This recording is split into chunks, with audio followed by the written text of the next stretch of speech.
Hey guys, Kahlil here with the Weekly W podcast, and today we're going to talk about food. Not this. I'm talking about tokens, baby. So, I've seen a ton of people playing Ragost, Deft Gastronaut, and artifacts you control are foods in addition to their other types and have two sacrifice this artifact you gain a live food token. One, sacrifice the food. Ragost deals 3 damage to each opponent. At the beginning of each end step, if you gain a life this turn, untap Ragost. So, that's a good card, you know. But I had already built this deck like probably about 2 weeks before I started seeing a bunch of Ragost food decks pop up. And the commander I chose was Rocco Street Chef. Now, Rocco reads, at the beginning of your end step, each player exiles the top card of their library. Until your next end step, each player may play the card exiled this way. When a player plays a land from exile or casts a spell, you put a 1/1 counter on any target creature and create a food token. So like I said, I built this probably about 2 or 3 weeks before I had seen people start posting their Ragost decks and stuff. After I saw that, I was like, oh, Ragost is not... He's not the best commander for your food deck. It's Rocco Street Chef. So I wanted to make a video about it because you go from pretty much artifact control, untap life gain, tricking to group hug. So, which is like this. I mean, they can be the same thing, and in my deck, they are the same thing. So I just wanted to talk about how I think Rocco is a lot better for your commander than Ragost, and I think Ragost belongs in the 99 for sure. So you may be wondering, like, how might it work? Because as soon as Ragost put out there, they're going to kill him. Well, we got cards like Biosynthic Burst to keep him up. Another card I had put in this deck to kind of buff up Ragost or, help with Ragost, a Staff of Domination. I think this is a must in any Ragost deck, any Rocco Street Chef food deck. Another hardcore, really good card I had put in here is Apothecary White from the Ravnica Clue set. And this is a crazy token engine. And I say token engine because, bam, anime borderless parallel lives. So I'm really happy about this. Got this off Whatnot, so that's pretty awesome.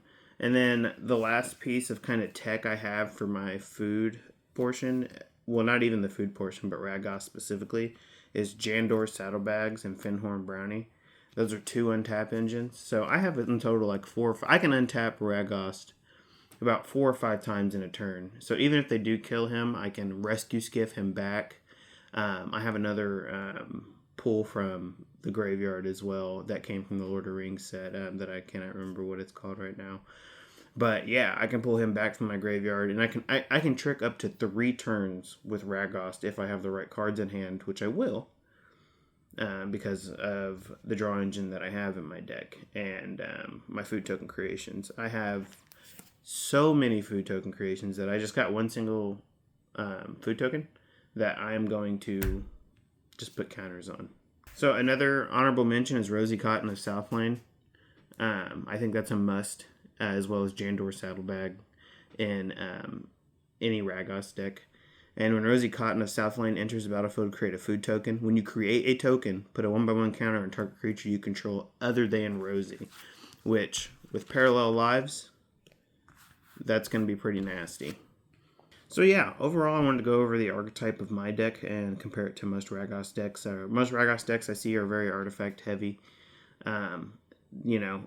Life gain because of the untap on Ragost. But that's the end turn. So you want to be able to untap him during your turn, not at the beginning of each end step. So that's where Jandor Saddlebags come into play, Finhorn Brownie, other cards as well that come into play to untap him during your turn. And so you can get off 3 or 4, 3 damage, sacrifice a food, deal 3 damage to each opponent. And with Rocco Street Chef, you should have so much food that it literally doesn't... You can do all this in about 3 turns. So it's about 27 damage in 3 turns that you can get off. If you can bring him back, keep him on, protect him. Which, if you build your deck correctly, you can. So, and everybody else is going to be so focused about your 1x1 counter token generators and stuff that they probably won't pay too much attention to Ragost. And if they don't, you have 1x1 counter token generators, 1x1 counter generators, and you have a token generator on top of that.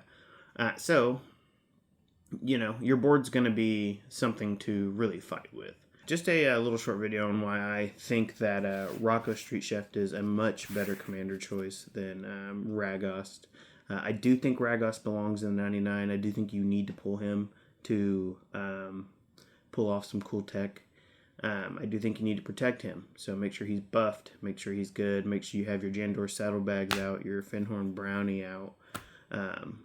You know, anything you need to be able to sacrifice that token, untap him, sacrifice that token, untap him, and then sacrifice that third token for that 9 damage. So thank you for watching, and if you think that Rocco isn't as good as Ragost, please let me know why. I would love to know why. I think that splash of green really makes a huge difference in terms of your protection and stuff. So if you're running a Ragost deck, let me know if you have Rocco. Well, you can't have Rocco Street Chef in it. If you're running a Ragost deck, let me know why you're not running Rocco Street Chef. Thank you for watching, and make sure you like, comment, and subscribe.